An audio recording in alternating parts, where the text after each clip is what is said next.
When we think about what makes a hospital good, we probably picture these brilliant surgeons or maybe some super high-tech equipment. But what if the real secret to safer healthcare isn't a person or a machine at all? What if it's a hidden science working behind the scenes? And what if the most dangerous part of a hospital is the one thing we never even think to look at? We all have those fears, right? A slip-up in surgery, the wrong diagnosis, a nasty infection. And our first instinct is to find someone, a person, to blame. But what if the biggest threat wasn't a human error at all? What if it was a very system that's supposed to make you better? Now, this isn't just some scary thought. It's a reality that was blown wide open by a groundbreaking report that completely changed how we think about medical mistakes.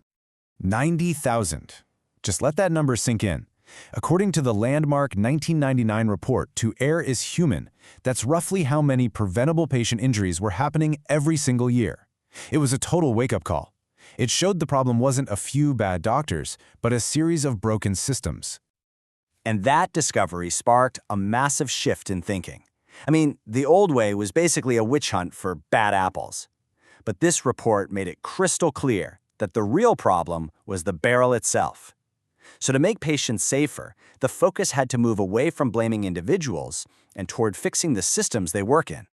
And this really gets to the heart of the difference. The old method, quality assurance, was all about reacting. Something goes wrong and you find someone to blame. The new way, quality improvement, is proactive. It asks, wait, why did that error happen in the first place? And then it fixes the process so it can't happen again no matter who's on the clock. There's even a specific and kind of chilling term for this: iatrogenic illness. It means harm that's caused not by the disease you came in with, but by the medical treatment itself. It's just a powerful reminder that if a system is broken, it can actually become a source of harm. So, how do you go about fixing a sick system? Well, you don't just guess. Fixing something as complex as a hospital requires having the right tools. And over the years, healthcare has built up a whole toolkit designed specifically to diagnose and treat these broken processes. Now, the absolute heart of this toolkit is something called the PDCA cycle. It's a simple idea, but it's incredibly powerful. You can think of it like the scientific method, but for process improvement. It makes sure that any fix isn't just a shot in the dark, but part of a continuous loop of learning. So here's how it works. It's a really simple 4-step cycle. First, you plan a change you want to make. Then you do it, but you start small, test it out. Next, you check the results. Did it actually work? And finally, you act on what you learned. You either roll out the change everywhere, or you go right back to the planning stage to try something new. It's all about constant refinement. Okay, but what if you don't even know what you need to fix? How do you find the root cause of a problem? That's where this really cool tool comes in, the Ishikawa diagram, or as most people call it, the fishbone diagram. It's basically a structured way to brainstorm every single possible cause of a problem, from staffing and equipment to the methods you're using. It's pretty much a detective's investigation for a process gone wrong. You map out every possible lead, every potential suspect, until you've tracked down the real culprit. The whole point is to diagnose the problem thoroughly before you even think about prescribing a solution. But here's the thing, none of these tools are any good if you're just going on gut feelings. Quality improvement is a science, and science needs data. You have to collect it, measure it, and analyze it to see if the changes you're making are actually making things better. Take a look at this. This is a perfect example. You've got 2 hospitals, and their average rates for some procedure look pretty much the same. So they're equal, right? Well, not so fast. Look at the standard deviation. Sample B has a much lower number, and that means its results are way more consistent and predictable. In healthcare, that consistency is a huge sign of quality. It shows you have a reliable process that's under control, not one that's all over the place. So your data is consistent. But is it actually good? How do you know? Well, that's where benchmarking comes in.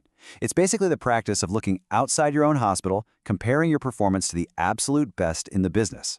It helps you answer that critical question, what's actually possible, and set some ambitious goals based on what you know others have already achieved.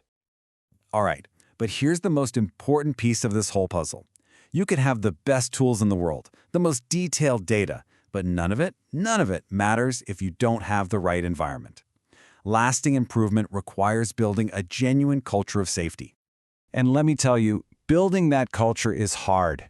You've got the culture of blame where people are afraid to report mistakes because they think they'll be punished. That's just toxic. Then there's complacency, that we're doing fine mindset that kills any desire to get better. And if you have leadership that isn't championing safety, forget it. The whole effort is dead before it even starts. So what's the answer? Well, it is crystal clear. It has to start with an absolute unwavering commitment from the top leadership. It needs everyone across the whole organization to collaborate and break down those departmental silos. And this is so important. It means involving the people who are actually affected by the change. The frontline staff, your nurses, your techs, your doctors, they know the processes inside and out. They are absolutely essential for designing solutions that will actually work in the real world. And this brings us right back to that core idea we started with. The single most effective way to protect patients is to focus on fixing the process and stop pointing fingers at individuals. That philosophy, right there, that's the foundation of modern healthcare quality. And you know, this work is never really finished. Hitting some target or getting an award isn't the finish line. The whole point of quality improvement isn't to arrive at some destination, it's to commit to being on a continuous journey. It's really about weaving that PDCA cycle into the very DNA of an organization, a constant, humble process of planning, doing, checking, and acting. It's a deep commitment to just getting a little bit better every single day for every single patient. This hidden science empowers everyone in the hospital. But no system is ever going to be perfect. And that kind of leaves us with one last thought. In this never-ending quest for quality, what role can you play in making sure you and your loved ones get the safest care possible?